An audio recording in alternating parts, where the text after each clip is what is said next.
Hello students, welcome back to Diksha Vedantu English for 9th and 10th.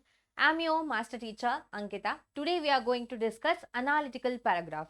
Okay, so this comes in your English grammar. This is a very important concept because it carries 5 marks in your board exam. Okay, so before we dwell into the session, please do subscribe to the channel Diksha Vedantu English for 9th and 10th and click on that notification button so that whenever we upload any video or whenever we are going to go live, you can be notified. And yeah, so analytical paragraph, what is going to be given? So what are the data that will be given and what is the weightage here? Let's see. So this will be given for 5 marks and introduction, body and conclusion will be there. You need not leave any lines, okay, after introduction or body or conclusion. So introduction will contain 2 to 3 lines, body will contain 5 to 6 lines, conclusion 2 to 3 lines again. Okay, so this carries just 5 marks, not just 5 marks, but even this 5 marks plays a very important role in your final percentage. Okay, so for introduction, what can be used? What are the different what are the different phrases that can be used? The above table suggests. There will be a table that's given. Then you can use the table, the above table suggest, or the above chart suggest, or the above pie chart suggest, or the chart given above describes. The given table suggests. Okay, so that's already done. The data given above provides information about. So few data will be given. Okay, so you'll be given with a chart, table or graph. Okay, the given graph suggests, the pie chart illustrates. These can be used to introduce the concept, introduce what you're going to write. Okay, so this is for introduction. These are sentence openers. Next, vocabulary usage. So what are the other things that you can use here? Go down. If the graph is going down, you can say decrease. The graph is falling. The graph is dropping. Go up. The graph is increasing. Rise. There is a rise in number or there is a growth in number. So if there is a sudden change, sudden increase, you can use the term skyrocket. Okay, the price has skyrocketed. The price of the gold has skyrocketed. Next, if there is no change, it remains the same, remains stable. Constant change, fluctuate. Okay, there is a constant change, so you can use the term fluctuate. Position, reach a peak of, when you're describing a position. So it is reaching a peak of, in the year 2002, the price has reached a peak of 1600 rupees. I'm just giving you an example. Reach a low of, stood, start or begin. Okay, in the beginning of the year. So it has increased, the rate has increased. Or to end, you can use finish. Okay, and relationship and contrast. So while you're comparing two things, you can use relationship between. The relationship between the number of individuals that are admitted because of usage of drugs and the number of people who are suffering from some disease. Okay, so you are relating something in comparison to. On the other hand, so you can use these phrases. Noticeable difference. Okay, so these are few sentences or openers that you can include in your writing. Moving on, conclusion. In conclusion, what can you say overall while you are concluding? So to conclude, in a nutshell, this is gives the evaluator a very good idea about you, very good impression. So it is clearly evident from the graph or pie chart or table, whatever that is given in the question. Okay, it is clearly evident from the graph that people suffering from health diseases, you can use that. Okay, so I have taken two examples here. The graph given shows estimated sales of gold in Dubai in the year 2002. Write an analytical paragraph describing the line graph in around 150 words. You have you always you have to be mindful about the word limit here. Okay, you cannot just go on and on about your answer. So here there is Dubai gold sales graph, January, February, March, April.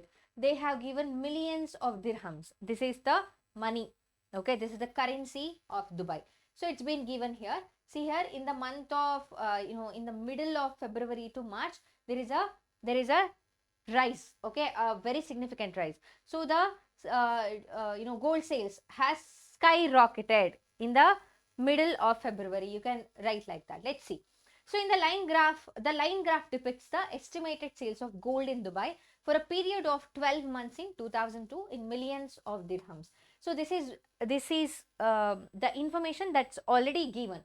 See here, millions of dirhams in the duration of what? January to December. January to December, which means that 12 months. So this is the introduction. So in the body, in January 2002, the sales stood at 200 million dirhams. You refer to the graph there. It steadily increased through the next month. See here, it's steadily. And there is a very slow rise. Okay, it steadily increased.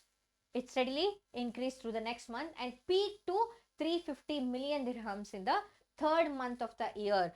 Peaked as in skyrocketed. You can use that word as well. However, the gold sales started to plummet. Plummet means go down. Okay, decrease over the next 3 months and hit 110 million dirhams in the month of July. Unexpectedly, the sales doubled in August before coming down to the same level as in July for the month of September. For the next 2 months of the year, the gold sales leveled off too. What is leveling off? See here, October to December. So there is a steady growth. Okay, there is actually a steady graph. Okay, so they are mentioning next 2 months of the year the gold sales leveled off. It is steady to 180 million dirhams and then slightly increase in December. There is a very slight increase. Okay, not noticeable. Overall, this is the conclusion. Overall, the estimated gold sales fluctuated in 2002. Okay, there was fluctuations. It increased, it decreased. There was a steady in gold sales. Right. The sales were the highest in the month of March and lowest in the months of July and September. The sales at the end of the year were almost the same as they were in the beginning of the year. See here, almost same. Okay, they are not saying it's exactly same, almost same. Alright.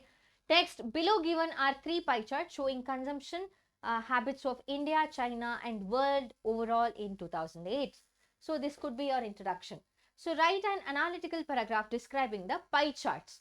So you can use the information that's been given. So there are 3 pie charts here. See here, 29%, 41%. They have given blue indicates processed food, yellow indicates vegetables and fruits, red animal food, green nuts and seeds.